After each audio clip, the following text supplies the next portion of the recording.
Okay guys, welcome to episode 9 of the Guaranteed Fitness Podcast of Awesomeness. I hope you guys are continuing to enjoy this. Week on week we're getting more and more listeners, but we still would really appreciate it if you were to share this and get your friends listening. If you pop us a review on iTunes, we've had 7 reviews so far, all 5 stars, which is absolutely awesome. But the more reviews we get, the more we're able to spread the word. As you guys might know, we don't make any money from doing the podcast. We actually lose money on doing this, which is cool if we're helping reach people and transform lives, but we need to be growing the podcast for it to be worthwhile continuing it. So if you share it on Facebook, tell your friends about it, give us a review over on iTunes, and we really, really appreciate that. Welcome to the Guaranteed Fitness Podcast of Awesomeness, where you'll discover hints, tips, and ideas on how to transform your lives and bodies, and how to become what you always wanted to be, with your hosts, Chief Ninjas, John the Guru Hall, and Matthew Can't Spell Nicholson. Okay, Matt, so we've got this week's question of the week. Ask John and Matt. Cool, the question is, portion size. My eyes are always bigger than my belly. You can imagine what a plateful I'm dishing, and I feel I have to clean my plate. That's from Renetta Ferns. Yeah, fantastic. Renata's just started over with her husband Charles at Buxton. They're currently in their phase 1 transformation, so they've done a couple of weeks with us now, and from what I've heard, are doing really well. Renata actually asked this question before Christmas, so it'd be interesting to see how she's getting on now, actually having started to go through the phase 1 transformation with us. Now, a couple of points here. First one, I generally find that portion size isn't necessarily the first thing we address with people. It might sound odd, but in 12 years in the fitness industry, I have literally never met a single person who eats what we would consider a good, healthy, balanced diet. So they just have natural foodstuffs, very little processed. They have about a third of their energy from protein, a third from fat, and a third from carbs. But they just happen to have overeaten. They happen to have misjudged it and had 10% more or done 10% too little physical activity. Invariably what happens is people's balances out, that then affects their hormonal balance, puts them in a bit more of a fat storage mode, and they then have to eat more or do less to make up for it.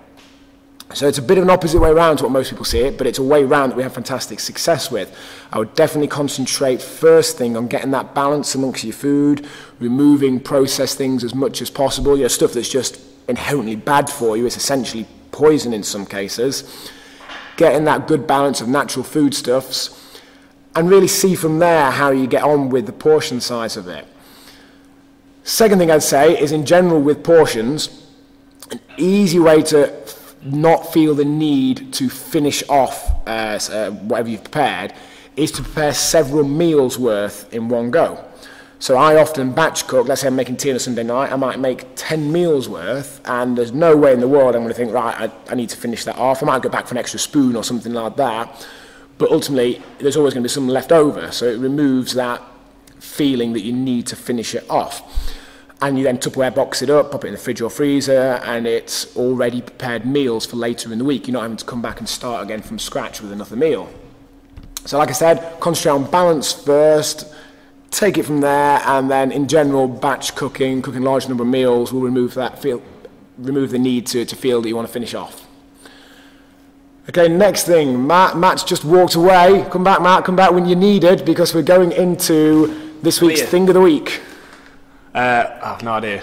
Come on, Matt, come on, do it. Let's sing another impression. Let's go. By the way, I'm crap at impressions, so don't expect expect anything good. Okay, let's go.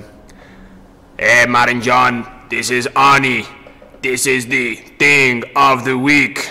That sounded nothing like him. Which Arnie was that? I don't know. Is it Arnie, the member at Buxton? He doesn't Arnie, the Polish guy who works at the... Oh, okay, right, yeah. Okay, thanks for that, Matt. Okay, guys, this week's Thing of the Week is our next webinar. We're having great success with these. We've recently started doing a lot more of the stuff we delivered in the clubs online through webinars. So we're still doing in-person seminars, but we know a lot of people are struggling to make them and therefore missing out on the content. So we're doing these webinars because anyone and everyone can view them at their own leisure, either when it's on live and they can interact and ask questions, or they can come back and view it later. So the next webinar we've got is set up for, it's next week now from when this is recorded, the 21st of January, and it's called The Real Best Ways to Exercise for Weight Loss. A lot of the content in here will be familiar to people who've been working with us for a while, and they know what we believe about to be effective exercise for weight loss, but there's still going to be some great new stuff for you guys. For those guys who haven't seen so much of what we put out there and are just going off what most of the media tell you is good for weight loss, and unfortunately what most experts tell you is good for weight loss, there'll be some different stuff in here. We don't do any low intensity cardio, we don't have any treadmills, cross trainers, bikes, etc. down at Guaranteed Fitness. We don't believe in sticking it on level 1 and plodding away at low intensity for half an hour. The whole idea that that's the best thing for fat burning has been completely disproved decades ago, yet supposed experts still tell you that it's true. But in that webinar, we're going to go through in depth, firstly explaining why that's not the case and that that's not effective exercise for anything, and explain to you what the best types of exercise are and how you can do that both with us down at Guaranteed Fitness and in your own time at home and so on. Okay, next we've got this week's interview. This is with Rob McVie. Rob is a personal trainer up in Scotland. Hopefully you guys can decipher his accent, but we've got a fantastic interview there which will get you hopefully some new ideas, new approaches and things that you can do to continue on your journey of transformation. Okay guys, so today's podcast is with Rob McVie. Matt and I have known Rob for about a year or so now. We bump into each other on various Fit Pro conventions and courses that we've been on. And Rob's a super switched on guy. He runs a very successful business up in Scotland. So we're really looking to get him on the podcast today to hear his point of view, how he helps people north of the border transform their lives and bodies. So how are we doing today, Rob? Are you well? I'm very well. How are yourself? Yeah, we're good. Thank you. We're good. All good, man. All good. So Rob, you run Body Fit Bootcamp, is that right? Yes, up in Dumfries in Scotland. Yeah, cool. Tell us a little bit about that. Right, we're basically, we initially started off as pretty much a mixed boot camp. We then changed it about a little bit and had a look at to see who our target market was. And for us at the time, it was based just solely for ladies. And since we've changed it and turned it around, our business is pretty much just taken off. Our whole language towards who we're speaking has changed completely. And we're well over 100 members now. We've got our first franchise, which is across the border in Carlisle. We've also got another one in a local area in Dalbeattie. So yeah, things are going from strength to strength. Yeah, awesome. Good point you made there about is talking to a particular niche. And again, we've gone through that journey over the last couple of years where we, rather than trying to appeal to everyone and therefore appealing to no one, we concentrated on a certain area of the market. Ours isn't particularly gender specific. We're probably slightly more female than male, but what we really work with is people who've tried the standard menu of options before. So nearly all our members are sort of 25 to 45. They've done gyms, slimming clubs, etc. And it's just not been a good fit for them, shall we say. They've not managed to incorporate it in their life. They've not enjoyed it and not managed to make changes. So they're sort of guys we get coming and working with us. Yeah. I mean, I think that's really important. I mean, one of our things when we're marketing our business for, as far as the client's concerned, is what actually makes us different. You know, why are we different from a gym? Why are we different from your local fitness community classes? What is it makes us different? And that all comes through in your marketing. You know, who it is you're actually speaking to, using the right language, getting the right images out there, the right portrayal from different networking events and what have you. And really sort of just diving right deep into your specific niche. Like you say, it doesn't have to be gender specific, but it does have to be specific to a specific goal. Whether it's a guy, for example, looking to build muscle, or a lady looking to lose body fat, you know, there's a different language to speak, and it's important that you try and find that. And since we've changed what sort of way that we do stuff like that, the business is pretty much just taken off. The girls seem to understand everything a whole lot better, and in turn, the results are a whole lot better for the clients as well. That's definitely a big part of it as well. It's not just something that we put out there in our marketing. It's really all the stuff we put out to the people once they're through the door as well. We try and talk in their language so that they aren't just being given a load of information. They're hearing things in a way that they talk about it and relate to it in everyday life, and therefore it becomes something they can incorporate and do successfully. Yeah, absolutely. Do you know, it's that thing, isn't it? It's what keeps them lying awake at night. Do you know, even like you say, once you've got your clients through the door, that's not the end of it. So what keeps them awake at night? And if you can try and find those pains, I mean, I'm lying awake myself some nights trying to find out what keeps them awake at night. And it's important, I think, that you know your clients intimately like that, because, I mean, I know yourself, John. You've been a club manager and what have you, as have I. And I know personally that we didn't do that as club managers. We didn't know intimately who our members were, what kind of house they lived in, what kind of car they drove, do you know what foods they ate. And it's important to know that intimately, because then your clients are going to stick with you, but they're also going to get the journey a whole lot better, and the results are going to be a lot better as well. Yeah, of course. It's a different model. There's nothing wrong with the gym model per se, but that's how the model's built. They have, say, between 2,000 and 10,000 members, and obviously they're not going to be able to know the details of all those people, but ultimately, essentially, that's what you get when you join. You just rent access to some equipment, or you come to somewhere like our place and your place, Rob, and you get that actual relationship, essentially. That's it. That's essentially what it is. You know, there's no right or wrong way. There's no saying that a gym's wrong and a boot camp's right, or a guaranteed fitness is right, or whatever. There's nothing to do with that. It's just in the respect of getting your model right, who it is you're trying to speak to, and getting it across well, and then just delivering on it. But not just some of the time, all the time. And I think as long as your members are happy and you're constantly providing, then you know, everybody's happy. What would you say the most sort of common changes and obstacles that your guys have to overcome when they first start with you? I think the biggest thing for a lot of them is, I mean, for us specifically, our girls are looking to lose weight. We do have girls who are almost there and they're looking to tone up, shall I say that saying? I know it's a dreaded saying in the industry, but they understand it. So yeah, they come in and thinking that everything's all about the workouts and about the nutrition. Whereas what we do is we try and pull them back a little bit, and the first thing we focus on is what is their big why? Why are they actually doing it? And we then start to we get really quite deep in it, and we look at different things in their lifestyle. So what's their work commitments? What's their relationships like? Do they have kids? Are they not working at the moment? What's their family life like, their friends? All those things, they all somehow feed in with how they're going to get results. So we try and tackle a lot of that right at the start.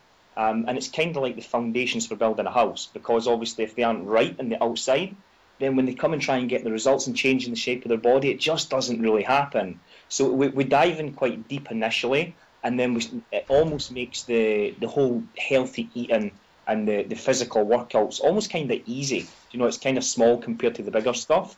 Yeah. So that's one of the main things we focus on as soon as our girls come through the door. Yeah, definitely. That's a huge thing, and again, to my mind, that's sort of where the fitness industry is going wrong. Because if all people needed was to be told what to do, then really everything that's happened so far over the last few decades would have worked. Because the information we give to people, give or take, you could probably just Google it and find it. You know, you could find out the best type of training, you could find out how to eat. So if it's just a case of getting information, they'd have achieved these results decades ago. But people really need to be given it in a certain way and helped on their journey and supported and directed, so that it becomes something they can successfully incorporate in their life, isn't it? That's it, isn't it? You know, everything's at the touch of a button just now. We live in a generation where we've got so many resources. You know, days gone by we had to go to the library, and now we just push a button. And it's all there for us, but I think we look for things less. And it all boils down to accountability as well, I think. You know, when our girls come through the door, we assign them accountability buddies straight away. We have various accountability steps within our system that we also follow. And it's one of the main sort of integral factors, integral cogs within the machine of making sure that they do get results, you know, they're getting their end goal. Because without that accountability, it's so easy, especially this time of year, come Christmas, it's so easy just to fall off and take it easy. That accountability just helps, you know, it just helps wonders. So Rob, at Guaranteed Fitness, we try and create like a very good group feel, so everybody's kind of on that shared journey, shared experience. You know, we have nights out together, and you know, have fun in the sessions. How do you find that helps your clients where it sounds like you do a very similar thing?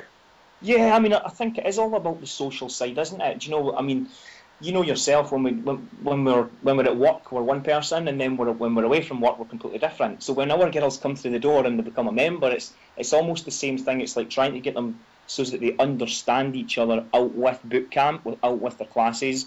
So we do a lot of social events. We do a monthly challenge that's always a physical challenge, 1 month. So this month there's quite a big hill close to us. It's called Criffle. We're climbing that this month. The next month we'll do something that's more social based. You know, maybe go a shopping trip or go-kart or something a bit fun. The following month, physical again. So we keep it pretty much based like that. And we do a lot of other things as well. We have fitness tests within the program. I know you guys do like a band type system and what have you as well.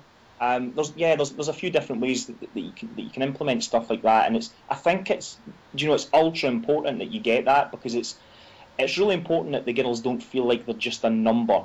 It's important that they feel like they actually are somebody and you really care about them. And by sort of implementing these systems, it does help. Sorry, to go back to a point you made a minute ago, Rob, about starting with people's why. That's something I've been talking to a lot about with people recently, about really getting deep down to their why behind the what that they want to achieve. Because invariably people come in and they nearly always say, I want to lose weight, they might say I want to tone up, etc.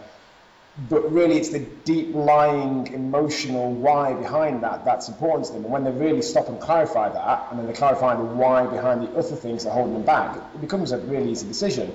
So I've had people, literally for like 5-10 minutes, I've been going, but why? But why?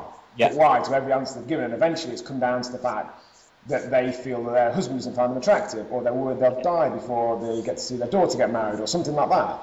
And then when this is it, this is it, isn't it? It's I guess it's like a kind of, we almost become NLP practitioners a little bit. I find that for all our girls, I think there's a small, minuscule percentage of our girls who actually everything's going right in their life. Yeah.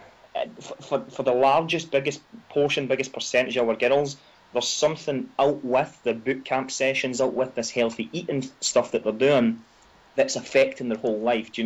Are they not enjoying their job? Are they like you said, are they getting changed in the dark at night before the partner comes to bed because they don't want their partner to see them?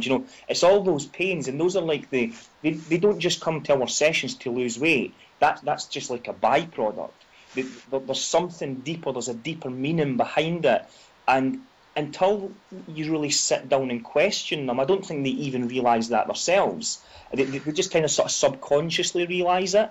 But once you sit down and sort of one-to-one conversation, and I mean the amount of girls that I've actually had crying because they've actually it's like a sense of realisation. They realise that I never even realised this is why I'm doing this. Yeah. Like one of the girls we've got who has been mega unconfident her whole life, and I'd said to her, listen, what's the most important thing in your life? And she said, my kids. And my answer to her was, well, your kids aren't the most important thing in your life. And of course, if you say that to a parent, then that's like the worst thing you can say. She looked like she wanted to hit me. But here's the deal. She needs to be the most important person in her life, because if she doesn't see herself as the most important person in her life, then her kids can't be who they want to be because their mum's not happy. And this parent actually, a little girl came up to her and said to her, Mummy, why aren't you happy anymore? And that's like it's like your self-image it's directly correlated to how much money you've got in your life, to your body shape, to your relationships, to your work, to everything. And it's a massive area that we focus on, because essentially if you're trying to change the shape of somebody's body, this is what it's all about. It's your self-image. I mean, we use a studio where it's all mirrored. So when the girls first come in, one of the first things we don't say to them, but one of the first things we do is we have a really good look at them to see if they actually look at the mirror or if they try and hide away from it. And the majority of them try and hide away from it. So we know straight away kind of what side they're coming from, what angle they're coming from, and how we need to work with them. But yeah, the whole big why thing, it's absolutely massive. And I think it's skipped a lot. I don't know if it's because a lot of people don't know how to address it. I don't know if it's because they're scared of getting too deep with their clients and bringing up an emotional past. I don't really know the reason why people don't get into it. But I think you need to be more than just a personal trainer now. I think you need to be more than just a fitness instructor, more than just a guy who shouts 10 burpees. You really need to understand your clients. And I think it's great for your clients when they know that you understand them. It's a massive thing that I could speak about it all day. It's so important.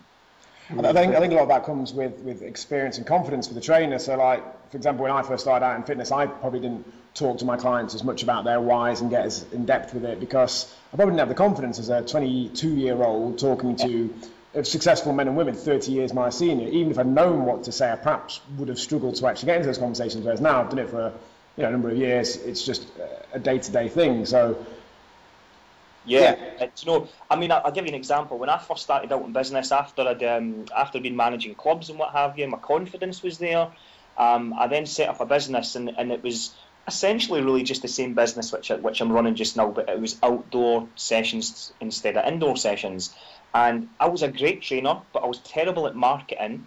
I didn't know who I was speaking to, and I didn't understand any of the mindset stuff.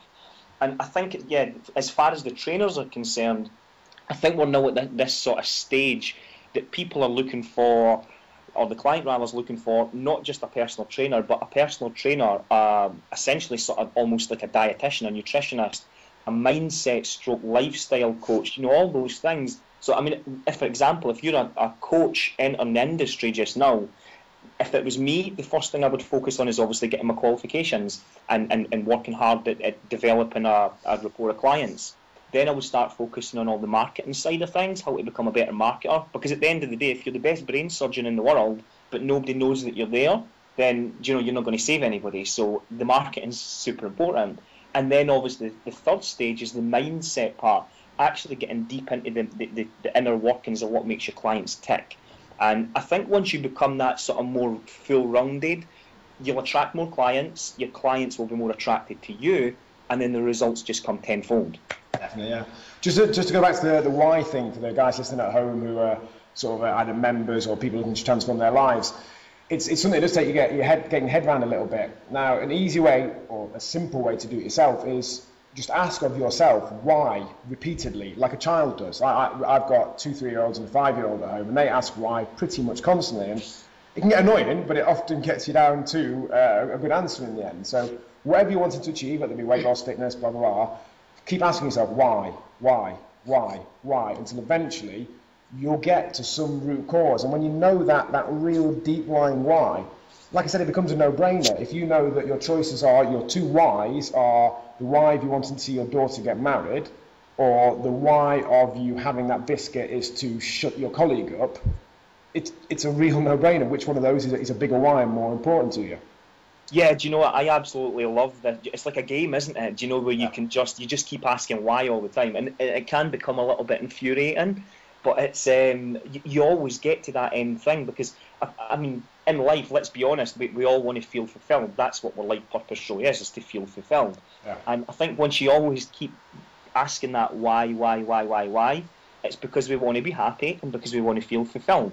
And I think if you've got that end goal, you know that that's what you're after, then just reverse engineer it, just work backwards and think, right, okay, so what steps do I need to put in place to be able to get to that end goal? But if you haven't got that picture in your mind's eye of why you're doing it or where you want to be, and specifically what it's going to feel like when you get there, it's going to be quite tough, because it's kind of like turning up to the building site with loads of bricks and not having not having the architect's plans, not having that picture in your head of how you're going to build a house. You're going to have like a 5-bedroom house in your head, but you're going to build a bungalow. Do you know? Yeah. As soon as you've got that picture, you've got that end product to where you want to be.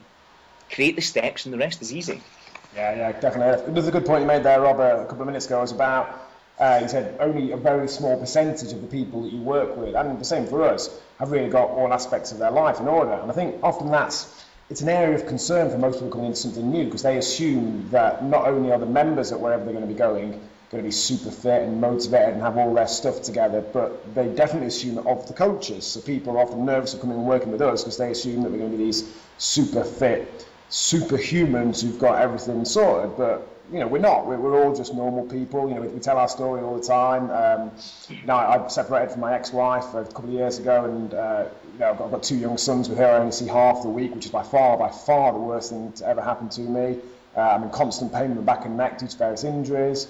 Matt's got back problems. Matt's dad sadly died about 4 years ago. We both had a lot of financial difficulties over the last couple of years. We've invested all our stuff into the business and seen it grow. So people assume that they can't go there because everyone there is going to have this perfect life and everything's easy for them, and they're not like me. So if that's what you're thinking and you're listening to this, it's probably not the case. Go and look at the people out there that can help you and see what their story is, see how you can relate to that, and if you feel they're a good fit for someone that can help you on your particular journey.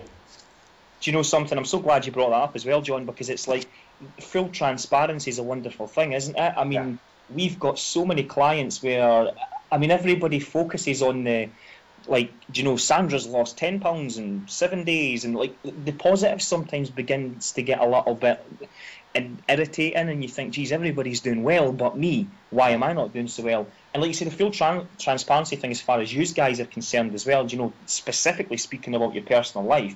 I mean, I was declared bankrupt 2 years ago, and from then, from when I went bankrupt to within a year, I made 100k in a year.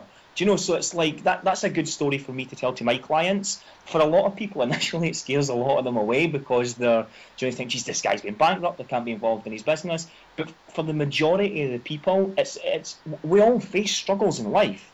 Do you know, and I think if you try and hide your story from a trainer's point of view, a business owner's point of view, then do you know, you're only going to attract a certain type of client. And yeah, like you say, from your member's point of view, there's this, I guess there's this idea in the head of, you know, it's going to be a muscle-bound trainer waiting at the door for you who's going to scream and shout at you, drill sergeant kind of sort of style.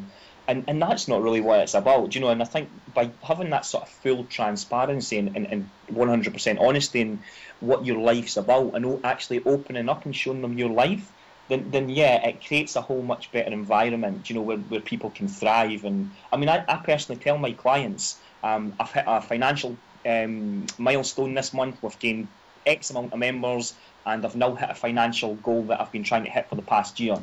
And what I then do is then turn it around and say, because I have done that, here's what I'm going to give you, or here's what you're going to get as an outcome of that. So what they know, that they're directly correlating my success to their success. So when I succeed, they succeed. And that's important, because I think when people are scared to talk about money, so for example, if your business is doing really well, you don't want to say to your clients, oh, I've earned so much money this year, because they think just this guy's a bloody money grabber. But if you say, I've earned this much money and here's what I'm going to do with it, we're going to open, I don't know, a bigger facility, we're going to get more kit in, I'm going to give you this for free, involve them in your success. Do you know? That's cool. And that's massively important for us. Is as soon as I started involving the girls in my success, they're almost like an extended family now. Do you know, it's not a business anymore. It's like I don't go to work, I go to somewhere that I love.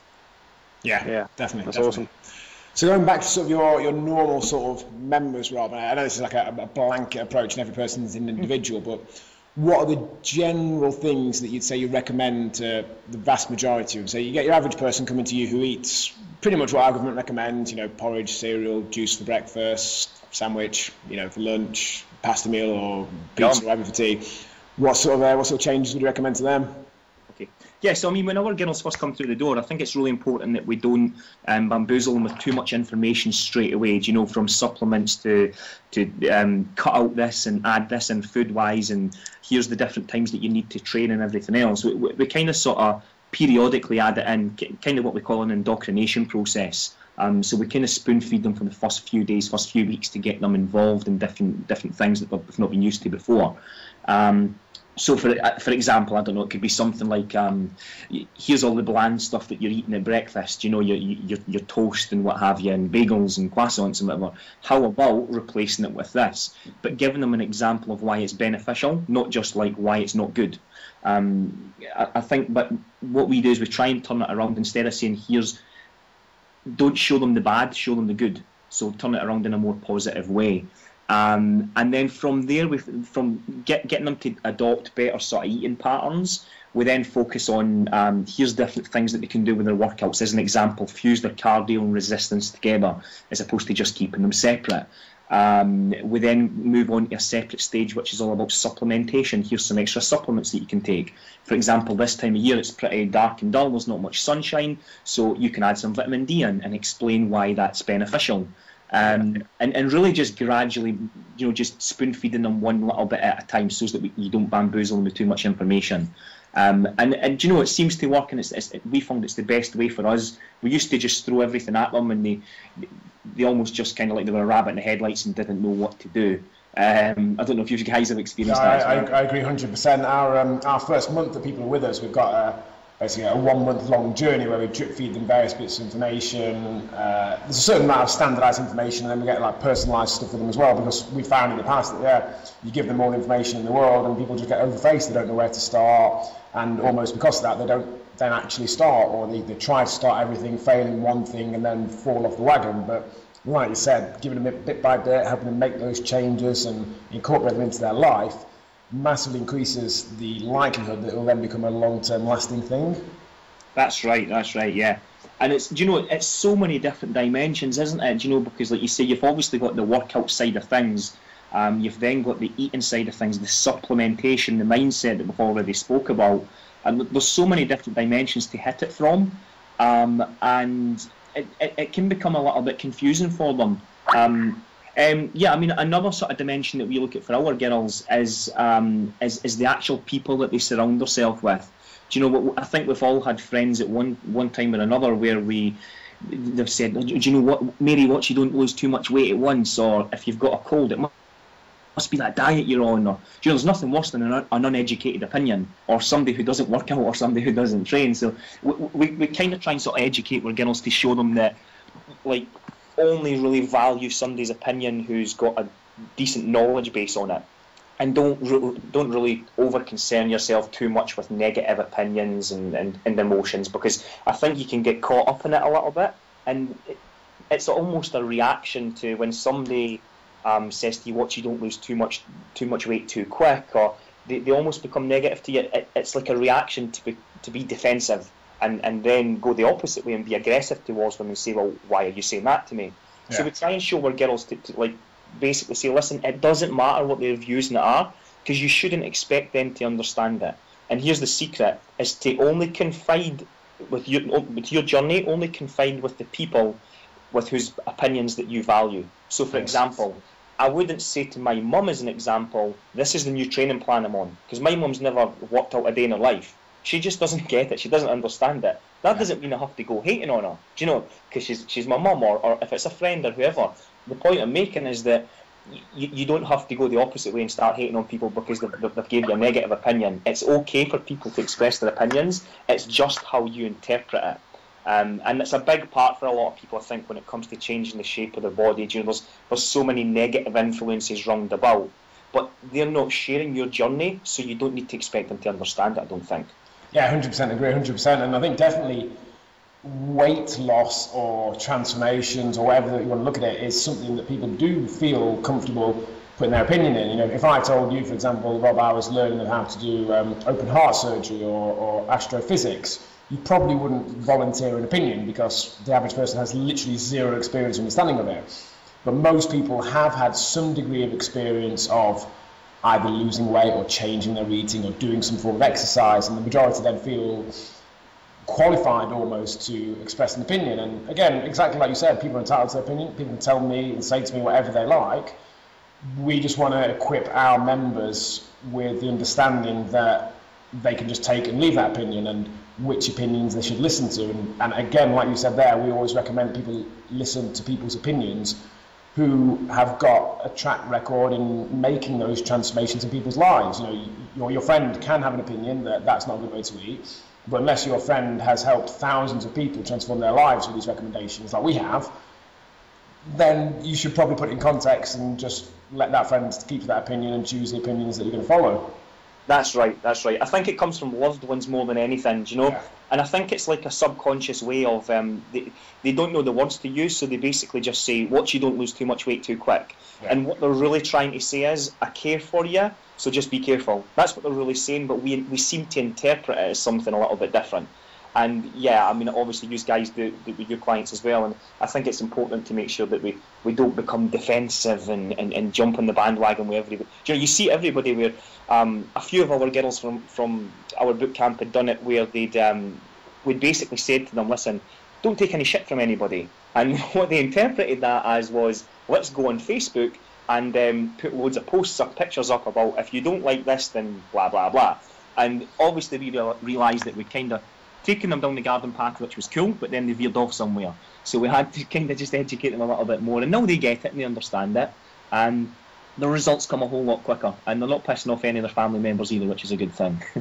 Definitely. I think a way to look at which opinions and what people are saying, which of those to take on board and factor into your life, is how important they are to the journey that you're on. So as a successful fitness company in our local area who puts ourselves out there a lot, we do a lot of emails, videos, blogs, podcasts, obviously like this, we do get a lot of people talking about us on Facebook, and you know, if I were to choose to let it bother me, there's a lot of other personal trainers out there that says various things about us, but then ultimately I look, but actually their opinion doesn't matter. You know, they're entitled to their opinion, it's fine, they can say and think whatever they like, but it doesn't really make any difference to my life and what's important to me. And in exactly the same way for a member, if that person's opinion, whether it be a close loved one or some other person, if that doesn't really matter on the journey that you're on, then just leave them to it. They can have their opinion, but you don't have to take it on board and let it make any difference. Yeah, exactly. This is it. And do you know, Les Brown, the motivational speaker, he's got a great saying. He says that someone's opinion of you does not have to become your reality. And like, my members now know that off by heart. It's a great saying, and you know, it's something that we can all use in every walk of life, I guess. Yeah. Like that. I mean, I feel we almost kind of got negative in the whole thing here, but the thing with changing the shape of your body, I think, is that you almost kind of have to regress a little bit and pull back and get a little bit negative to become positive. Do you know, like, and actually realise why you're doing it, and even from the trainer's point of view, why you're actually trying to change someone. It doesn't always have to be happy, clappy, positive.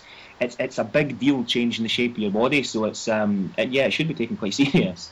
Yeah, definitely. Cool, Rob. I think we've got some good stuff there, so it's nice to hear some interesting different perspectives on it, get an industry expert's opinion and hear how you get fantastic results with your clients up there in Scotland. I'm just going speaking of Scotland, Rob, I want to tell you a funny little story. I was very disappointed in my girlfriend yesterday. She were around at my dad's, my nephew and niece were there, and she got hold of my niece's little laser pen, and she started shining it on me. So I then said, in my best Sean Connery accent, I said, "Do you expect me to talk?" And she just went, "Yeah." I was like, "Rubbish." I said the same to my sister. I said, "Katie, do you expect me to talk?" And she went, "No, I expect you to die." I was like, "Awesome, that's it." My girlfriend's got a lot of great strengths, but knowing quality James Bond impersonations is definitely not one of them. Yeah, don't give up your day job, buddy. I won't. Awesome. All right, that's fantastic, Rob. Thanks very much for your time. We appreciate that, and I'll see you soon, buddy. Thanks for having me, guys. Cheers. Okay. Nice one, great interview there with Rob. Hopefully you guys enjoyed that and again got some useful content out of it. So quick recap, interview there with Rob. This week's question was about portion size. And I'd explained that we're less concerned about portion size, more concerned about getting that balance of natural healthy foods.